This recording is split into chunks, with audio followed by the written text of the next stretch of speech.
KPI Bala வந்து KPY Bala கலக்கப்போகுது யார் பாலா வந்து எனக்கு இது வரைக்கும் வந்து ஒரு காமெடியனாக தெரியும். இன்றைக்கி ஒரு படத்தோட ஹீரோவாக தெரியும். ஐ மீன் ஒரு முக்கிய லீடாக தெரியும். இப்போ தான் தெரியுது ஒரு மிகப்பெரிய இல்லுமினாட்டி, மிகப்பெரிய மாஃபியா, டானு, கொலைகார கும்பலுடைய தலைவன் அப்படிங்கிறதெல்லாம் இப்போ தான் எனக்கு தெரியுது. கொஞ்சம் ஜாக்கிரதையாக தான் பழகணும்னு நினைக்கிறேன் தம்பி கூட. அதாவது தானும் படுக்க மாட்டான், தள்ளியும் படுக்க மாட்டான் குரூப்பு தானே தமிழ்நாட்டில் ஃபேமஸ். காலங்காலமாக என்ன ஃபேமஸ்ஸு? அவனுக்கு தானே ஃபேமஸ்.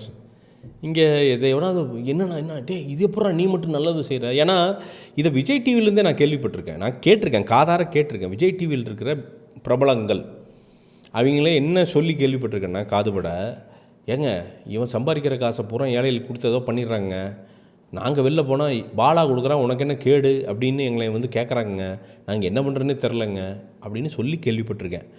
அப்படி ஒரு பையனை வந்து நீங்கள் என்ன பண்ணுறாங்க அப்படின்னா அழகாக முத்திரகுத்துறாங்க, இவன் ஒரு ஃப்ராடு இதுண்டு. என்ன ஃப்ராடு பண்ணால் நீ உட்காந்து அழகாக ஒரு வீடியோ முன்னாடி உட்காந்துட்டு ஃப்ராடுங்கிற என்ன பேசிஸில் ஃப்ராடுங்கிற? ஃப்ராடுனா ஏதாவது ஃபினான்ஷியல் ட்ரான்சாக்ஷன் எங்கேயாவது காசை வாங்கி ஏமாற்றிருக்கணும், அதுக்கான சான்று என்ன? அப்படி சான்றுகள் இருந்தால் நீ என்ன பண்ணியிருக்கணும்? போலீஸ் ஸ்டேஷன் போய் கம்ப்ளைண்ட் பண்ணியிருக்கணும். இப்படி காசை வாங்கினாங்க, உதவி பண்ணுறேன்னு சொன்னான், பண்ணல, அவனை வச்சுக்கிட்டான் அப்படின்னு சொல்லணும். இல்லை வந்து மிகப்பெரிய மாஃபியா அந்நிய கைகூலியில் வந்து பாலாக்கு 1000 கோடி கொடுக்குறாங்கன்னா யார் அந்த அந்நிய கைகூலி? எடு, உனக்கு தான் நீ அவ்வளோ பேசுகிற உனக்கு அந்த ரிப்போர்ட் என்னென்னு தெரியும், எடுத்து கொண்டு போய் கொடு, ஸ்டேஷனில் கொடு, அவங்க என்னென்னு தெரிஞ்சுக்கிட்டோம். அந்த பையன் உண்மையாலுமே ஹார்ட்லேருந்து ரொம்ப சிம்பிள்.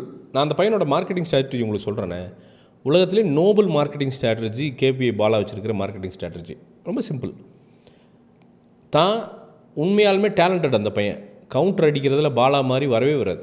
நீங்கள் வந்து அந்த பையன் இதை பண்ணி தான் புகழ் வேணும்ல, அந்த பையனுக்கு ஏற்கனவே புகழ் இருக்குது. ஸோ தன்னை ஒரு மெல்லிசான உருவம், நீங்கள் வந்து சினிமா இலக்கணத்தில் டிவி இலக்கணத்தில் பார்த்தீங்கன்னா சுமார் மூஞ்சி குமார் தான் பாலா. ஆனால் தான் டேலண்ட் மூலமாக ஒரு பிளேஸை பிடிச்சி தான் மேலே வர்றார். வந்து சம்பாதிக்கிறப்போ அந்த சம்பாத்தியத்தோடு நிற்கலை, சின்ன சின்னதாக உதவி பண்ணுறாரு, அது அவருக்கு பிடிக்குது, அதை அப்படியே வந்து பார்த்திங்கன்னா பெருக்கிறாரு, பெருக்கி வந்து பார்த்திங்கன்னா திருப்பி திருப்பி திருப்பி திருப்பி உதவி பண்ணுறாரு. இன்றைக்கி பாலாவுக்கு ரொம்ப குறைஞ்சது ஒரு மாதத்துக்கு ரொம்ப ஈஸியாக 10 லட்ச ரூபா சம்பாதிக்க முடியும். நான் சொல்கிறேன் கம்மியாக சொல்கிறேன், 20 லட்ச ரூபா வரைக்கும் அவரால் சம்பாதிக்க முடியும். ஏன்னா அவருடைய இந்த சேவையெல்லாம் பார்த்துட்டு டிவியில் சரி ஒரு ஷோக்கு 1 லட்ச ரூபா கொடுக்குறதுக்கு ரெடியாக இருக்காங்க. ஒரு அப்பியரன்ஸ், ஒரு ஸ்டேஜ் அப்பியரன்ஸோ இல்லை வந்து ஒரு கடை திறப்ப போனால் 2 லட்ச ரூபா கொடுக்குறது ரெடியாக இருக்காங்க. ஸோ பாலா வந்து பம்மரமாக சொல்கிறா ரொம்ப ஈஸியாக 20 லட்ச ரூபா சம்பாதிச்சிருவார். இப்போ அந்த 20 லட்ச ரூபாயில் அவர் வந்து 18 லட்ச ரூபா உதவுறாரு, 15 லட்ச ரூபா உதவுறது உனக்கு என்ன குறையுது? யாருக்கு என்ன குறையுதுன்னு கேட்குறேன் நான். நம்ம பாக்கெட்லேருந்து இது நான் உள்பட சொல்கிறேன். நான் 10,000 ரூபா கொடுக்குறதுக்கு முக்கிறோம் சரியா? ஒருத்தன் தைரியமாக நின்று காசை கொடுக்குறான். இல்லை அவர் வந்து வேனில் வந்து லேபிள் ஒட்டிட்டாங்க, பைக்கில் ஸ்டிக்கர் ஒட்டிட்டாங்க. ஒட்டம் அவனை கூப்பிட்டு வந்து பேசு, 8 வா. இப்போ ஒட்டம் வந்து இப்போ வந்து மறுப்பு தெரிவிச்சிருக்கணும் இல்லையா? இப்போது ஒருத்தனுக்கு வந்து அவர் வந்து ஆம்புலன்ஸ் தான் வாங்கி கொடுத்துருக்காரு. இப்போ அந்த ஆம்புலன்ஸ் செயல்பாட்டில் இல்லை அப்படின்னா இன்றைக்கி இருக்கிற சோஷியல் மீடியா யுகத்தில் அவன் ஒரு வீடியோ போட்டிருக்க மாட்டானே நேரம் போட்டு அந்த ஆம்புலன்ஸ் வந்து இதெல்லாம் போலிங்க, இவர் வந்து தன்னை மார்க்கெட்டிங் பண்ணுறக்காண்டி பண்ணுறாரு அப்படின்னு சொல்லியிருப்பான்ல. அதெல்லாம் இல்லை, அது ஒன்றும் பெரிய காசெல்லாம் ஆயிராது. ஆம்புலன்ஸ் எல்லாம் வாங்கிட முடியும். அண்ட் இன்னொன்று, உதவி பண்ணுற எண்ணம் இருந்ததுன்னா நிச்சயமாக அதை பண்ண முடியும். நான் இதை கண்ணு முன்னாடி இப்போ ராவாலாரன் சாரில் நான் கண்ணு முன்னாடி ஒரு பையனுக்கு வந்து உதவின்னு போய் கேட்கும்போது, சின்ன குட்டி பையன் 8 வயசு பையனுக்கு, நான் சொல்கிறது ஒரு 7-8 வருஷம் இருக்கும், 10 நிமிஷம் தான் கேட்டார், என்ன பிரசாந்த் என்னது அப்படின்ட்டு. அடுத்த நாள் 4 லட்ச ரூபாய்க்கு அந்த பையன் பேரில் செக்கப் போட்டு கொண்டு போய் ஹாஸ்பிட்டலில் கொடுத்துட்டு போயிட்டே இருந்தார் ஒரு வாட்டுக்கு. அவர்கிட்ட கேட்டால், இல்லை தம்பி நான் பல கோடிகள் சம்பளம் வாங்குகிறேன், அதில் ஒரு 20% நான் மக்களுக்கு கொடுக்குறேன், சில டைம் 50% கொடுப்பேன், இதனால் நான் குறைஞ்சி போயிடுறதில்ல தம்பிங்கிறாரு. ஸோ இது அவனுடைய மாண்பு. அந்த மாண்பு உங்களுக்கு என்ன குறையுதுங்கிற நான். இங்கே என்னென்னா இப்படி கேள்வி கேட்குறவனுங்க அமைச்சரையோ என்ன முதல்வரையோ துணை முதல்வரையோ கவுன்சிலரையோ மாவட்ட செயலாளரையோ வட்ட செயலாளர் இவனுக்கு எல்லாம் இருக்கானுங்க பாரு. உலகத்தில் இருக்கிற எல்லா அயோக்கியத்தினும் பண்ணுறாங்க பாரு. இவனுக்கு எவனையுமே கேள்வி வைக்க மாட்டானுங்க. இருக்க இழிச்சவன் சினிமா நடிகன், என்ன சினிமாக்காரன் தானே, அவன் என்ன பண்ணுவான் பையன்? திருப்பி போய் என்ன கம்ப்ளைண்ட் பண்ணுவானா?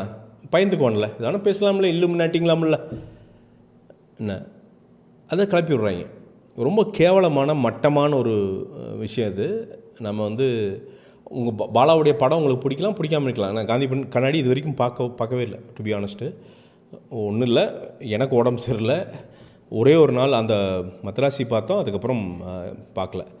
ஆனால் அதுக்கும் பாலாவுடைய பர்சனல் கேரக்டருக்கு சம்மந்தமே கிடையாது. படம் மோசமாக கூட இருந்திருக்கலாம். பர்சனல் கேரக்டராக அந்த பையன் தங்கம். நாளைக்கு அந்த பையன் படங்கள் ஓடாமல் கூட போயிடலாம். அப்போவும் அவன் தங்கம் தான். அவன் உண்மையாலுமே மக்களுக்கு செய்யணும். இது மூலமாக எனக்கு ஒரு ஆர்கானிக்காக ஒரு புகழ் வரணும். அந்த புகழில் நான் சினிமா நடிக்கணும். அதில் வர வருமானத்தையும் திருப்பி மக்களுக்கு கொடுக்கணும்னு நினைக்கிறான் அந்த பையன். இதில் என்ன யாருக்கு என்ன பிரச்சனையாது? இதை எதுக்கே ஒரு டாபிக் ஆக்குறீங்க? அதனால் தயவு செய்து தமிழன் இந்த தமிழ்நண்டா மாறாதீங்கயா. உண்மையாலுமே அந்த பையன் அயோக்கியத்தனமாக இருந்தால் இந்நேரம் வெளியே வந்துருவியா? ப்ரூஃபோடு வெளியில் வருவியா? நீங்கள் கட்டமைக்காதீங்க. நீங்கள் ஒரு இமேஜை க்ரியேட் பண்ணாதீங்க. இப்படி அதை பண்ணாதீங்க. ஒரு ப்ரூஃப் இல்லாமல் எதுவுமே இல்லாமல் ஒரு இமேஜை க்ரியேட் பண்ணாதீங்க. ரொம்ப கேவலமாக இருக்குது. இன்னொரு வீடியோவில் சந்திப்போம். நன்றி.